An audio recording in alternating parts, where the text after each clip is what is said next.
Hello, everyone. Welcome to episode X of the My New Normal podcast. I'm here, Dr. Theresa Larson, with my husband, Per Larson. We are doing this podcast, this particular one, in Mumbai, India. We are on a month-long workation, call it, here, visiting my husband's sister.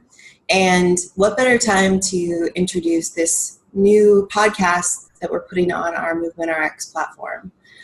So my husband is going to interview me on this podcast and get out all of the whys behind what we're doing. Yeah, all the nitty gritty, who we're interviewing, why. Stuff. Yes, the secret sauce.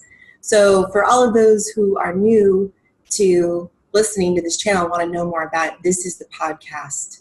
This is the episode to listen to, what this whole thing is about. So my new normal theme. Okay, with that being said, let's get this party started. Let me get my coffee first. It's coffee talk. Yes, this is coffee talk. So, thank you, Dr. T. Nice to meet you. Oh, it's a pleasure to meet you. Yes. How long have you been married for? I can't do that on camera. Okay. So it's, I'm excited to talk to you about this. The idea of a podcast has been thrown around inside of our company for some time. Was a matter of time and kind of what the topic was, but we settled, or you have come up with this idea of my new normal. So tell me about why. My new normal? Yeah. So we're sitting here like we're on a couch. Is that we have our conversations in the evening on the couch? Yes. You know, relatively relaxed. Maybe not coffee in the evening. Not coffee in the evening. And I'm usually not taking notes during those conversations, though I should. Yes. That's a given. Maybe this is the start of something. So remember what I've been telling you every evening. It could be a book. No more books. So you want to know why my new normal? Yeah. So why? So let's talk about first why the title. So let's use that as a jumping off point. So my new normal. Why that title? So it was inspired by this group of individuals I work with called adaptive athletes. Most of society would see them as the disabled population. They're in a wheelchair, they have a missing limb, they have traumatic brain injuries, but they don't identify as disabled at all. They identify as adaptive. And one of the things that comes up in our training all the time is, okay, what was isn't what is anymore. What you had, the function that you had, the movement you had isn't what you have now. So you have this new normal. I kept using that phrase a lot. You have this new normal movement pattern, so make the best of it. And I thought about it so this adaptive population really inspired this theme of the my new normal. However, if you look at, it's a theme that can go into everyone's life, whether you've lost a loved one or you're a new mom or a new father or someone who has changed jobs or changed careers significantly. You have this new normal space that you're in. And for most of you that follow what I do, there's always a mental health component to it. Mental health is just as important as physical health and tending to the mind, like tending to the body. So the people, and I learned this through the adaptive population, the ones that thrive after these traumatic incidents that most people consider a nightmare are the ones that have accepted this new place they're in. And they do the best with it. And they find the resources they need to. They find the tribe. Well, a lot of them didn't find it right away. Over time, they found it. So that's why they're thriving.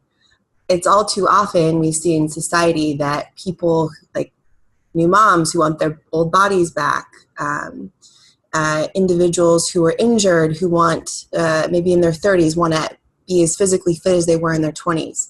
Well, they can be, but they're going to be as physically fit as they are in their 30s, this new space they're in. And they have to work with this injury they're dealing with versus brushing it under the rug and wishing and hoping that they were like what they were in their 20s. They need to accept where they are, and they can even be better than they were before. So I think it's a theme that goes beyond just this adaptive population. It goes into every aspect of our lives. And I have had, if I even just look at my life, I've had many new normals. Getting married is a new normal. The best normal ever. Yeah. Come on. Having a child and running a business is a new normal. And to expect things to be the way they were before a child is not going to, it's only going to make me suffer. A child brings great joy, but it also brings a lot of challenges. So it's when people, what I found through research and interviewing these adoptive individuals is that people, they suffer less because they've accepted this new space and they've made the best of it. Sure. So we all have a trajectory in our life, but that trajectory changes here and for whatever reason, some issue. Yes. It sounds like we'll talk further more about this, but the first season of the podcast is focusing on those who have adaptive injuries, wounds. Yeah. So what to expect this first season is, I called it, so this podcast is seasonal. And I did that because there are so many themes that can go into this My New Normal. But the first season, we're going to get to that. This is how we talk in real life too. Okay. I want to get to that later. We'll dig into that, but I wanted to just kind of mansplain for myself. Mansplain. Okay. So you're using the adaptive population as kind of an easy entree to understanding My New Normal, because for them, it's if you've lost a limb, okay, life has changed, and adapting to it is adapting to it mentally and emotionally as well as physically are the important components, and some really cool stories. Yes. So, but before we get to that, let's talk about, so why are we doing this on the Movement RX platform? And we'll come back into kind of the themes of adaptability and My New Normal, but why are we doing this on Movement RX? On Movement RX. That is a very good question, Per Larson. Well, we are doing it because it has a well-being, wellness theme to it. And the focus of Movement RX, the company, is helping people take ownership of their health and giving them tools, movement, mobility, stability tools, mindset, mind training drills to help them in their life right now. So the My New Normal is just another way of helping people out there. It's another media channel, so to speak, that's going to help people take ownership of their life right now. So in the conversations that she and I have had about this, as well as our team, there's been a realization over time that in a physical therapy practice, which is where Movement RX started, and in the online platform for the programs that we sell, that so much of the success comes from working through the mental hurdles and the emotional hurdles versus just the physical. I'm going to do this reps, this scheme, this mobility technique, whatever it is. As much as those physical tools, it's the emotional and mental tools that seem to make the most difference. Yes. What has struck me in talking to you and all our therapists that we've had over the years is that so much of those visits are spent kind of coaching, just not physically coaching, but like, I don't want to say life coaching because that has kind of I'm not fond of that term, but certainly there's an emotional piece to it that people want to share and just want to voice and need the help with. And it sounds like that's... Well, yes. And so the emotional intelligence that goes into, well, there's an emotional intelligence building component to this. In a physical therapy practice, when you're in a one-on-one session, someone's coming in with a vulnerability, a physical vulnerability, and we're there. We can be there stoic and just tell them to do various exercises, which is very commonplace in the PT and musculoskeletal world. Just do these exercises and you'll be fine after 6 weeks. That's not true. People need education, and that education oftentimes revolves around coping with this injury because people want to have a functional life. They want to enjoy their life. Some people just want a quick fix, and underlying that, most likely that's not the case. But most people that come to us just want the education on, okay, how do I use this pain as a way to improve my life? And they need the guidance there and the not just being a cheerleader, but the actual tools mentally and physically on how to manage this injury to help make them even better than they were. And that's, I think, the component that's very inspiring about being a PT, is that there's so much power when you choose to shift your thinking of, how is this injury is no longer a threat to my well-being. It's a challenge to make my well-being better.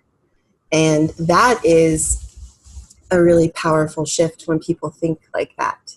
And even people that have come in with comorbidities of depression and anxiety, which are so common, and things that I have struggled with too, is that see these things as tools to learn how to become even better and improve your life. This anxiety and depression comes from somewhere. So if you figure out how to cope with it and where it's coming from and tools to help calm it, it can really help you in your life. And it doesn't require medication most of the time. So let's tie back to your story, because we're kind of on the path of talking about why, so helping people understand why my new normal. For you, this has been a culmination of a process, from stuff that your book covers, and I'll ask you about that here in a second, but stuff that your book covers, as well as the experience that you've had with the adaptive classes that you've been teaching, and so this. But maybe shed some light, and some folks may know the story, may know it very well, but many may not. But tell kind of your story about your new normal, kind of what you've found. Well, so my new normal, I've had many new normals that I could speak about. And over the course of this podcast lifespan, you're going to hear little bits of each of them, I would fathom. But the big one, I published a book 2 years ago called Warrior, and it is a story of my come to wellness. It was a big turning point in my life. It's not just a story I like to tell because it's, this is my trial to triumph. It's a story of, no, this is taking ownership of my life for the first time. I grew up with 2 brothers and a father. My mother passed away from breast cancer when I was 10, which definitely had an impact, being a sensitive young woman, an impact on me and how I perceive the world and interacted with the world. So I had to build this sense of, I guess, thick skin that didn't run too deep. Like I gained a lot of self-esteem from accomplishment. So that self-esteem was very superficial, as you can imagine.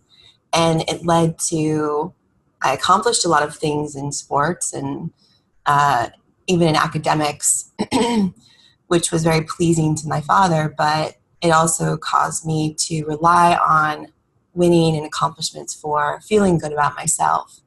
And I know that's very relatable to many people, especially women who have this perfectionist mentality of, if they don't do something perfectly or win or don't get approval from others, it can cause them distress. So as I grew up in college, I played collegiate softball and then went into the Marine Corps as a lieutenant. As an officer, my struggles with self-esteem, just the pressure, I should say, I put on myself just got more heightened. Mm-hmm.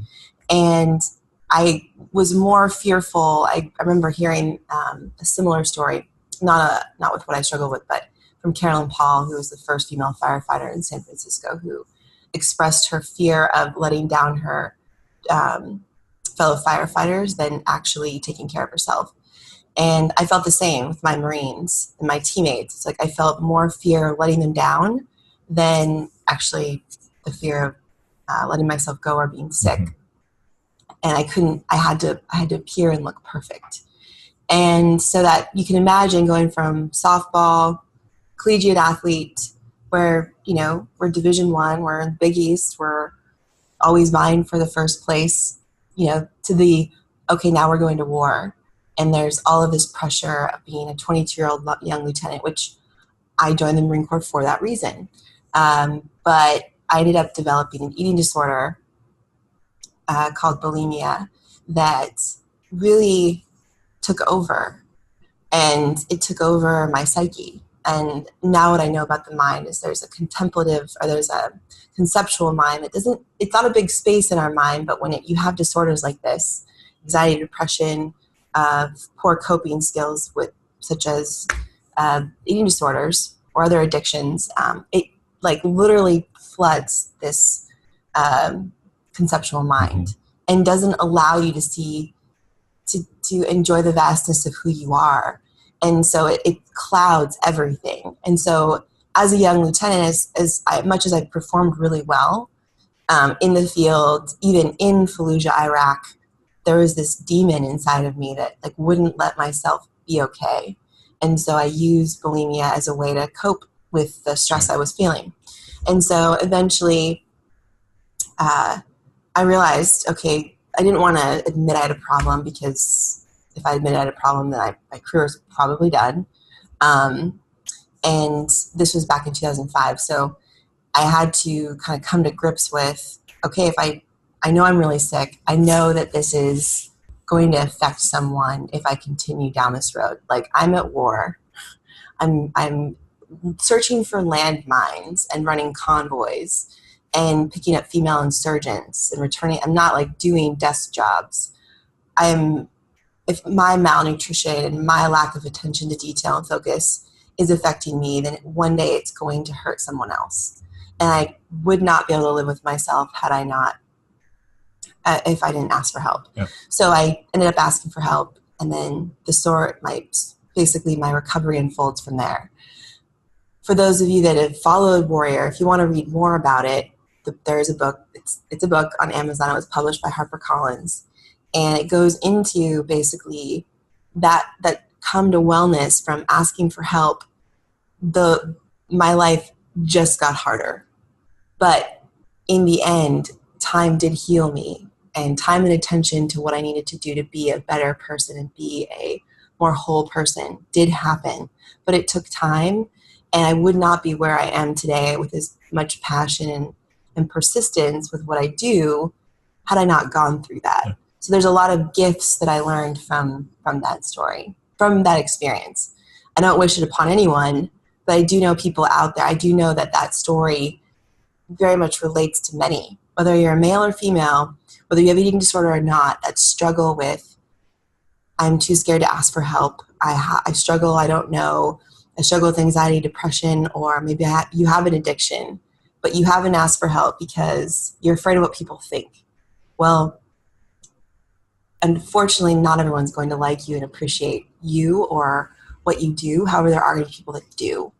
And you have to want to get better, and you have to know that there is a way, and that this is your life. It's a very long life.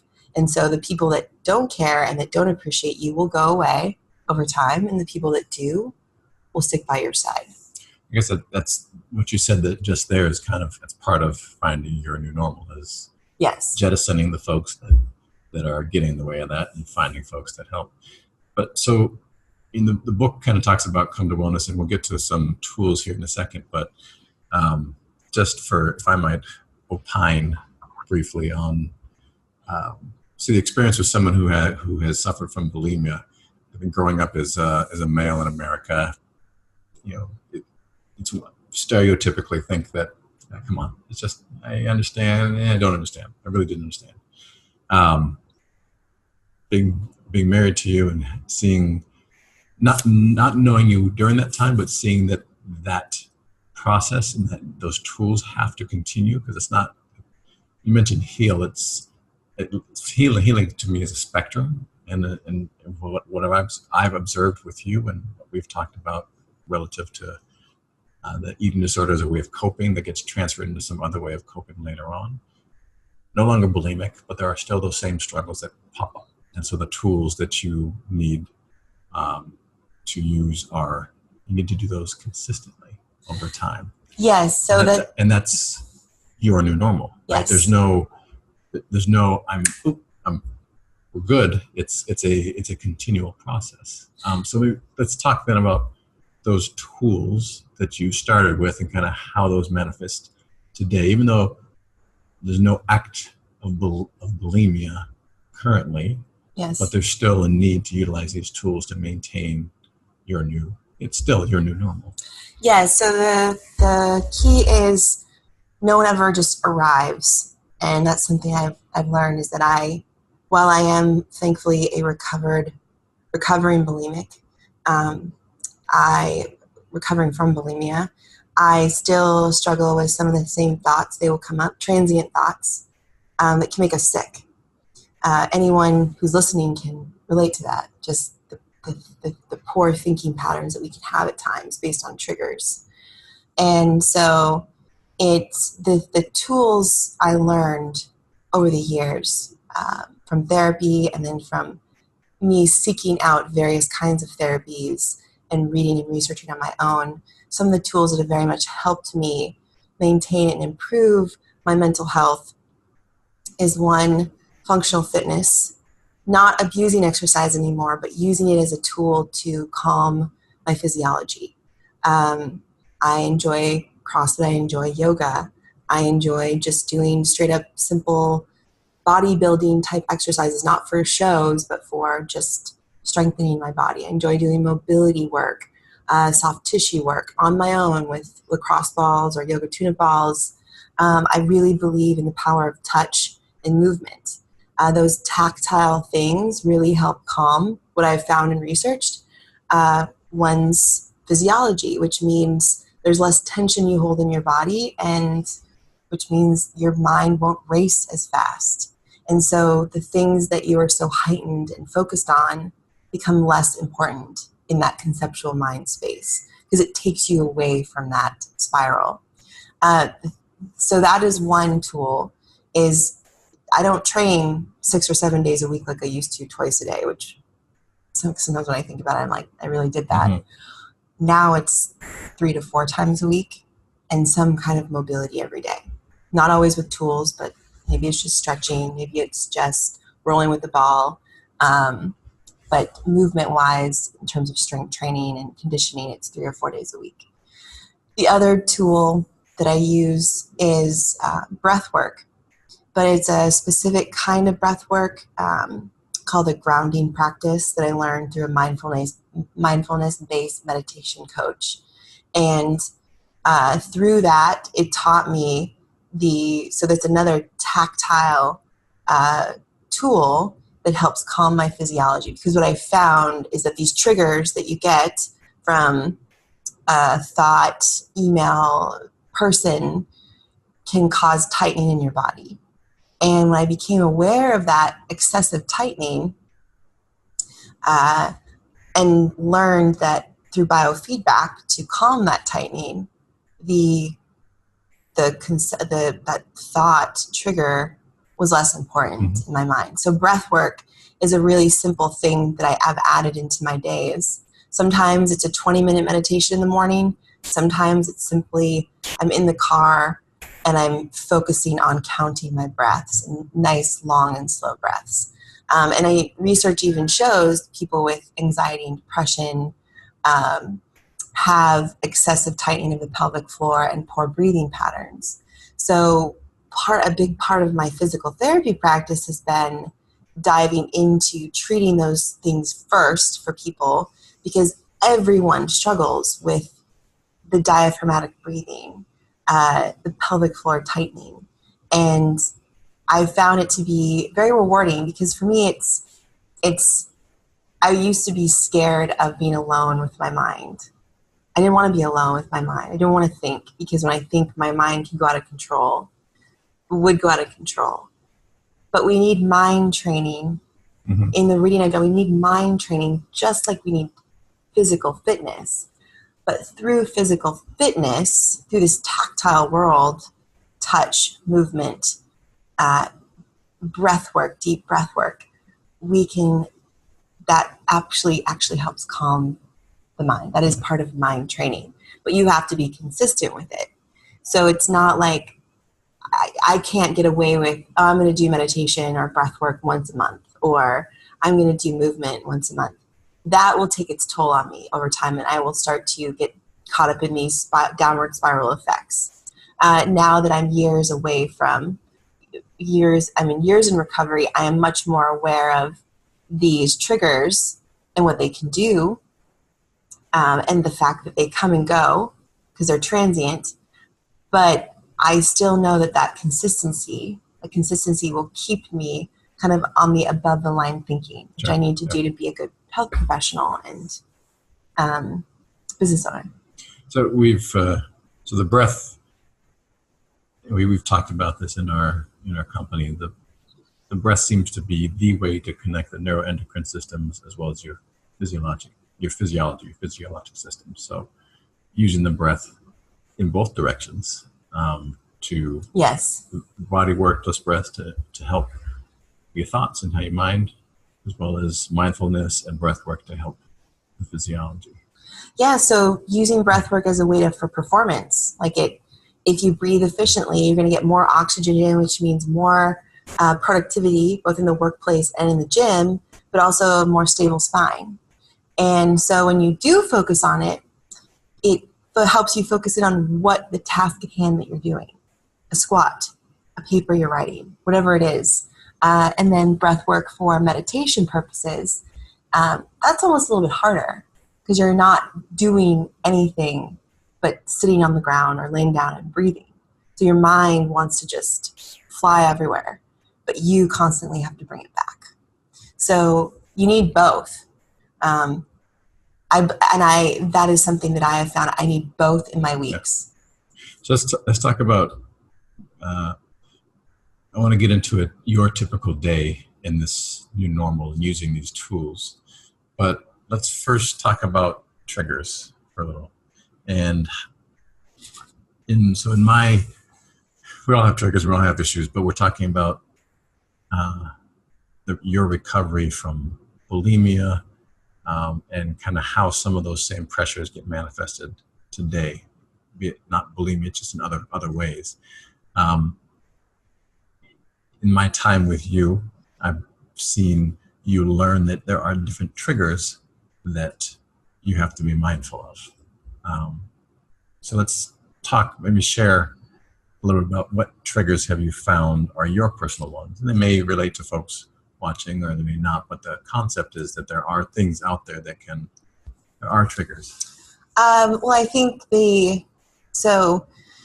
triggers for me can usually revolve around performance still and accomplishments. So I still want to accomplish things. I still want to make a difference. I have found that with having a child and now running 2 companies with my husband. I'd like to meet this husband, guys. Your Movement RX and Your Movement RX is our digital company, and then Movement RX is our physical therapy side of the company. That it's just added more pressure, and I have actually put pressure on myself to accomplish. And so I have to keep that in check. Running a business, being a new mom, not wanting to just take a break for 5 years and raise a child and run 2 businesses is not what I want to do. I don't want to take a break. I enjoy what I do and I want to continue to help people. But how do I do that and manage this joyful little person, Magnus, as well as a relationship with you and these companies that I love and that we're growing and that now we have full ownership of? So those are the triggers that come with that are, am I doing enough? What else do I need to be doing to help grow it? And through breath work and movement, as well as another tool I use is writing and research, just researching mind training, other methods of mind training, researching things that the adaptive athletes struggle with. Like I like learning. Through writing and learning and researching, that also really helps me kind of stay in the present. That's and your help quiet people. time. Yeah. Your productive quiet time. So the quiet time is important. So it kind of keeps me in check of like what I'm doing now is enough. And I don't need to do more. And the other component is what I'm doing part of the same vision. So adding in this new normal podcast, it can't be something that's separate, pie in the sky. It's got to be this. We want to help people take ownership of their health through telling our stories and through telling in the first season, which is called Tales of the Adaptive Titans, telling these adaptive stories, which I found extremely profound, and kind of the why behind starting this podcast, because they all have these stories, what we would consider nightmares, experiences, and they have learned to like live optimally in this new normal space that they're in.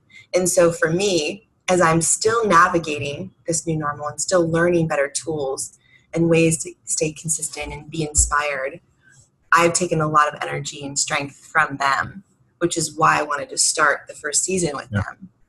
So we were going to talk about your typical day, but you kind of talked about that in your answers before. A typical day would be, there's no typical day. That's one of the questions I actually ask on the podcast. You'll find a lot is with everyone is, what is a typical new normal? And nobody really has a typical day.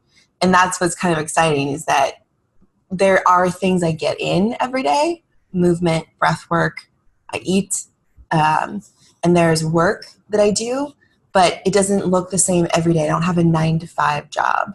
As far as the tools that you've acquired to adapt to your new normal, what are some constants? And again, may not be every day, but I just discussed them. That's what so breath work, movement, quiet time. So let's you start off just there talking about the folks, or the Tales of the Adaptive Titans being the thrust of this first season. Mm-hmm. Talk about some highlights. What can people look forward to? So most of these have been filmed; they're just being edited, and there'll be a sequence in which they're rolled out. But I like to work ahead. Yeah. So tell me, and whoever chooses to listen to us, ramble on our couch here. Yes. Okay. So this is how we work together as well. He operates and runs everything. I'm kind of the worker monkey. So, in a way. Dance monkey, dance. Dance monkey, yes. So, okay. So this Tales of Adaptive Titans, you're going to have, so far we've filmed 20 episodes, and we have about 5 more we need to do for this season. And they're also going to be in between. So each episode is going to be displayed over the course of every couple weeks. So if you've ever checked out Humans of New York, it'll be on the Dr. Theresa Larson Facebook and Instagram feed, as well as a little bit of Movement RX too. You'll see these pictures and stories of these individuals kind of painted over the course of time, and along with their interview actually being released. But in between each interview, there's going to be little educational sessions every once in a while, such as we have a bunch of athletes who have spinal cord injuries, so you'll learn about spinal cord injury. There's a couple athletes with a traumatic brain injury, so you'll learn a little bit about that. So some of the highlights, we have a wheelchair basketball coach. We've got a wheelchair rugby player. We've got a seated volleyball USA player on the USA team, who is a friend of mine, and she was helping doing search and rescue during 9/11. We have a fascia icon. We have a self-defense expert on, people that you're fairly familiar with, if you're in the movement and performance world. And we have people who have experienced musculoskeletal and systemic disorders that are unexplained, really, and they're in a space where the medical system isn't really helping them out. And we also have a colleague of mine from the Marine Corps who was just diagnosed with a terminal illness, and what she is doing about this diagnosis of breast cancer, and knowing that there's a timeline to her life, and she is a new mom. So there are some stories of heartbreak, but stories of living your life to the fullest right now, and stories of major struggle mentally and physically, but how these people have dealt with these struggles and are really embracing this new normal space and working to help others. Well, just in knowing some of these folks and listening to some of the interviews as you were doing them, there'd be some pretty inspirational stories across the board. So that's why we wanted to start this first season with this group, because they are the why behind doing this, and I think their stories can impact anyone listening, whether you're a business owner, middle management, you're an athlete, a mom, parent, all of the above. I think this can help you because you can very much relate. You might not relate to the actual injury, but how they got through it and how they're living their life now is very motivating and powerful, especially when you use the tools you've learned from them right now in your life. Yeah. So let's talk about the takeaways then that you want people to have from the season and the individual episodes. So the takeaways are the fact that you have power, that you believe that you have power over your own health right now. Like, there are things that you can do to help yourself now versus wait for a doctor or health professional or coach to tell you what to do. I find all too often in the medical world and even in physical fitness world that people wait for someone to tell them what to do something about their health. Don't wait. Use these tools and start doing something right now. All it takes is one step in front of the other, 10 steps at a time, one step at a time, however way you want to think about it, to reaching a goal, to embracing this new normal. It's being attentive to the way you think and attentive to the way you move. And so the takeaways from this podcast, and especially this season, is whatever you learn from each episode, apply to your life immediately. So we talk a lot about it at Movement RX, and it's in our tagline, get better, faster. The get better, the faster part of that is what you're talking about here, is taking your own health into your own hands instead of waiting. You get to a result far faster. And the types of topics that we'll be covering, or that you'll be covering with the athletes and folks, are topics that most health professionals aren't going to be able to focus on because of a silo, because they're just complex. But these themes are pretty universal in terms of what people can do to take health into their own hands. So both for yourself, for a loved one, I encourage you to take a listen to some of these episodes coming up. Yeah, we hope that you listen to all of them and learn and apply them to your life, and also share them with someone you love or care about.